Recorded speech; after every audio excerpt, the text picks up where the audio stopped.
বন্ধুরা দেখুন হালকা ভাজা ভাজা হয়ে গেছে। এবার স্বাদ মতন আমি নুন দিয়ে দিলাম। বন্ধুরা চিড়ের পোলাও একটা সুস্বাদু রেসিপি।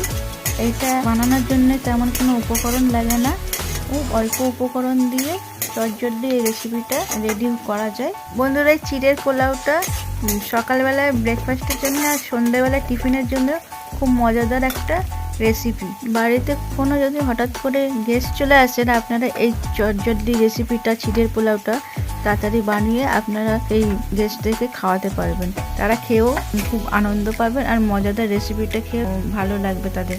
সবজিগুলো হালকা ভাজা হয়ে গেছে। এবার ছোটো চামচে 1 চামচের মতন আমি হলুদ গুঁড়ো দিয়ে দিলাম।